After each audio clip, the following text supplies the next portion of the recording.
Hello and welcome to the She Reads Romance Books podcast, the ultimate show for romance book lovers looking for the best books worth reading. I'm your host, Leslie Murphy, and in each short episode, I share my favorite book list of recommendations so you know exactly what to add to your must-read list. Join me as I explore the romance genre and have fun collecting book boyfriends along the way, because life is better with a love story. Hello, readers! Today, I am continuing on with my episodes that fall into the erotic romance book category. If you didn't catch it before, episode 32 is all about my favorite erotic romance books in this steamy subgenre. I share my various favorites that explore the variety in erotic romance, so if you're not sure if erotic romance is for you, please listen to that before you turn your back on it or return a book to the bookshelf. But I wanted to dive a bit deeper into this category because there are just some erotic romance mini tropes that are just too good to pass up. And the first that I'm talking about today is exhibitionism books. These are the books in which a character or characters gain pleasure from someone watching them in some type of sexual act. Now, when you talk about exhibitionism, you kind of have to also mention voyeurism in the same breath because usually there's someone willing or wanting to watch another person perform these acts, with an audience. So my next episode is going to focus more on voyeurism if you're chomping at the bit for those book recommendations. But of course, you're going to get a bit of each in both episodes, so they really do go hand in hand. And if steamy or spicy romance books aren't your cup of tea, don't worry. I'm going to be returning to lots of other fun microtropes in the podcast as well after these. But the books I'm going to talk about today focus on characters who really embrace the idea of being, sexually active in some way with an audience or near audience in some cases. And yes, these characters are not shy about showing some skin and then some. The first book that I wanted to talk about is Neon Gods by Katee Robert, which is the first book in her Dark Olympus series. This is her version. I don't know if I'd call it a Hades and Persephone retelling. I mean, I guess it is, but it's definitely about Hades and Persephone, but set in a modern Olympus, if you will. This series is still going strong and will have a total of 10 books that are all interconnected with the story of intrigue and power struggle among the leaders of Olympus, but it all starts with book 1, Neon Gods. Now, I can pretty much depend on Katee Robert to give me something steamy when it comes to her books, and she totally delivered with this one, which doesn't shy away from exhibitionism. But to set the stage, this book focuses on Persephone Demetrio, who plans to flee the ultramodern city of Olympus and start over, far from the backstabbing politics of the 13 houses. But all of that is ripped away when her mother ambushes her with her apparent engagement to Zeus. Feeling like there's no other options left, Persephone flees to the forbidden undercity and makes a bargain with a man she once believed a myth, a man who awakens her to a world she never knew existed. And of course, I'm talking about Hades, who she offers a proposal. She will stay in the undercity for 3 months and belong to him, sharing his bed as a means to spoil her. So, with the idea that Zeus will no longer want her as his wife. So, why would Hades turn that down, right? But he also sees that proposal as an opportunity for revenge against the family, Zeus's family, that killed his parents. So, they both really get a benefit out of this proposal. She, as I said, flees this heart of Olympus and crosses the river Styx to the undercity where Hades lives, and there he has a sex club, and he honestly has no problems sitting on his throne in that club with Persephone and the two of them performing in front of others. Their scenes in public and in private were really hot. And throughout the book, you also see, Hades' sort of surprised, softer sides, but he is a total dom, no question. Robert also does a really great job at highlighting what it means to have consent and negotiating consent in Neon Gods. Even, having them talk about birth control before they start getting it on. Now, and I really love it when an author includes or mentions consent, especially when it's just weaved in perfectly instead of being forced or discussed in an awkward manner. So well done, Katee Robert, for that aspect. And thank you for the exhibition kink of Hades and Persephone. I loved it. If you haven't checked out Neon Gods, I highly recommend it, as well as the entire series. My next book on this list of exhibition books is one of my all-time favorite romance books, and definitely one of my favorite erotic romance books, which is Beautiful Stranger by Christina Lauren. I already mentioned it in an earlier episode where I talked about romance books with the best kink, and I promised in that episode that you hadn't heard the last of this book because of the exhibitionism that these two enjoy, and so here we are again. Beautiful Strangers is book 2 in their Beautiful series, but you can easily read it as a standalone. It is a story about the heroine Sarah, who moves to New York City after her fiancé cheats on her, and she ends up meeting this sexy Brit, Max, at a dance club where they find themselves in a dark corner of the club and pretty much have sex right there in the club where anyone could see them. Sarah ends up running into Max again because he's friends with her colleague, and the two start up a relationship, although you can't see my air quotes that I'm doing around relationship, where they have these run-ins and meetups where they have sex in public places, because Sarah realizes that she really gets off on exhibitionism and the threat of getting caught. Now, not every scene is someone watching them, so it is a little bit different, but they use, mirrors in one scene to watch themselves, and they, get it on in public places such as a restaurant and even the New York Public Library. But no one actually sees what's going on in those instances, but they do end up going to a sex club, and if I remember correctly, becoming regulars, where they can have sex while others watch them and really get off on that aspect of their relationship. This book was just so well written, so hot.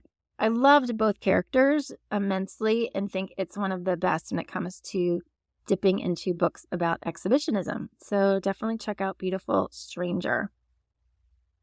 The next book that I recommend, if you like books with exhibitionism, is Show Me by Nev Wilder. I mean, the title alone is pretty indicative of what you're going to get in this college romance book about exhibitionism. It is part of her extracurricular series, which is a big favorite of mine and one I recommend if you like romance. I love how the book blurb starts with the sentence, or a couple sentences, 2 roommates, 1 camera, a whole lot of action, because that is totally true. It's like, enough said. That's all you need to know. Boom. Read it or don't, because it's about 2 roommates, 1 camera, and a whole lot of action. All of these stories in her extracurricular series involve a guy who is gay and one who thinks he's straight, but really comes to figure out he's not really, and that is absolutely the case in Show Me. Sam, one of our heroes, is a supposedly straight football player and frat guy who's really just this nice guy and total cinnamon roll, and he happens to have an OnlyFans account where he only shows his junk, not his face, if I remember, at least at first. Meanwhile, his roommate Jesse has been obsessed with this one OnlyFans account, and he soon realizes that it is Sam that he has been watching. So, hello. When the secret comes out, or Jesse admits that he's been watching Sam's account, Sam surprises Jesse and asks him for some help with filming. And who's Jesse to turn him down, right? So when Sam suggests that he get involved, first with like a hand job, but then it sort of moves to a lot more. but they're only friends, right? Or that's what they kind of convince themselves of, because Jesse was burned by a past relationship and Sam isn't sure if his attraction to Jesse is now just because of what they're doing or if he's actually bi or what. But by the end, they're making a lot of videos and getting off on public sex. And it's this progression, moving from two roommates and apparent opposites to becoming friends to friends with benefit and then true boyfriends. I loved the OnlyFans angle of this romance that looked at both exhibitionism and voyeurism, and that is actually also a really pretty sweet love story. So definitely give it a read if you like romance. I absolutely loved it. Another romance book about exhibitionism is Backstage Pass by Olivia Cunning, which is a pretty steamy rock star romance. And I honestly don't know what it is about rock star romance books that I love so much, but I can't get enough of them. I really enjoy them. And this particular book sets the stage for the entire series, which each book focuses on a band member, but you get a little bit of all the band members in this one to get them, ready for their own books. And yet it is Brian Sinclair's love story. So Brian is the lead guitarist for the rock band Sinners. He meets Myrna Evans, a human sexuality psychologist and professor, when he's really not quite his best. I mean, he's pretty much drunk off his ass at their first meeting, but that doesn't stop Myrna from expressing her attraction for the rock star. Their meeting then kicks off a weekend affair that turns into a months-long affair when Myrna tags along for the rock band's tour under the guise of collecting research for a study on their groupies. I loved the reversal of stereotypical roles in this novel. Brian is the rock star who's wanting the committed relationship, while Myrna is the one who's just living the fantasy of doing a rock star and enjoying the sex and is hesitant for any type of commitment given her past history. I also liked that the book explored themes of sexuality, particularly how a woman's interest in exploration can be called wrong or whorish compared to a man who might engage in similar activities. So, since this is the first book to the Sinners on Tour series, it does a great job, as I said, of fleshing out the full cast of characters in the band, setting up their personalities for the future books. In doing so, however, Brian's bandmates were all over his girl, even when they knew he was a one-woman guy. He was also portrayed as a private and relationship guy, but he shared quite a bit, which sort of seemed out of character for me when reading it, but the scenes were pretty hot, so I guess I'll let that discrepancy go. Neither one of them has issues of public sex in front of others and seems to get off on their exhibitionism, whether it's them having sex together or her masturbating in front of another band member. Talking about it actually reminds me that I still have a book or two to read to finish off this series, so I'm going to have to add those to my TBR list right now as I'm talking about Backstage Pass because they were really, really good. Okay, moving on to my next book that explores exhibitionism is Hothead by Damon Suede. This is actually another romance, and it's a friends to lovers romance that features two very hot firefighters and also focuses just a tad bit on the tragedy of 9/11. So both Griff and Dante are Brooklyn firefighters, and ever since 9/11, when Griff didn't know if Dante had survived or not for hours, he realized that his feelings are a lot stronger for Dante than just friendship. But he hides his feelings. But what he doesn't know is that Dante actually has the same feelings for Griff, right? Of course. But then a gay porn site ends up throwing them together because Dante is in desperate need of some cash. And he's like, what are my options? And I guess the top option that comes to mind is shooting some gay porn for the site Hothead.com. It is a site where guys in uniform perform on or with each other. And so he throws out the question to Griff, hey, will you do this with me? Totally disguising the fact that he's also sort of testing the waters to see if Griff will eventually does share his feelings. Why he'd suggest porn to do that instead of just talking to him is beyond me, but you just have to kind of go with it. So they end up performing on camera and realizing that they do have this amazing chemistry, and things progress from there. So definitely a different look at exhibitionism, where initially they're doing it for money as opposed to a need or desire that they had and wanted to fulfill, but you get the picture. This book also does, touch on homophobia when they are out their relationship to their families, but it truly was a really good friends to lovers romance that I enjoyed reading. So looking for another book on exhibitionism in a different sort of light, you can check out Hothead by Damon Suede.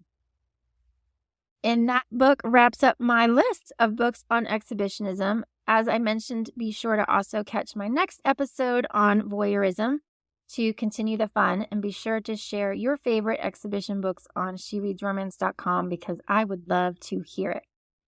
Also, don't forget to join my Facebook group, She Reads Romance Books Reader Lounge, which is now live. There you can connect with other romance book lovers to ask for and share recommendations, talk about our favorite tropes and selections for the annual Romance Book Reading Challenge, and more. So please come and join the community. I really hope to see you there. And I will include a link to the group in the show notes below, so it's super easy for you to join today. Thanks for tuning in to today's episode. And until next time, happy reading, because life is better with a love story. That's all for this episode of the She Reads Romance Books podcast. I hope you enjoyed it and found some new books to add to your TBR list. If you did, please subscribe, rate, and review the show on your favorite podcast app. It really helps me reach more romance book lovers like you, and I appreciate your support. If you're a book boyfriend collector like me, then you'll want to join my email list so you never miss a podcast episode or a new book list. Just visit shereadsromancebooks.com/join and sign up today. As a thank you, I'll instantly send you my list of top 10 book boyfriends that will make you swoon. Trust me, you don't want to miss this list. Thank you for listening, and until next time, happy reading.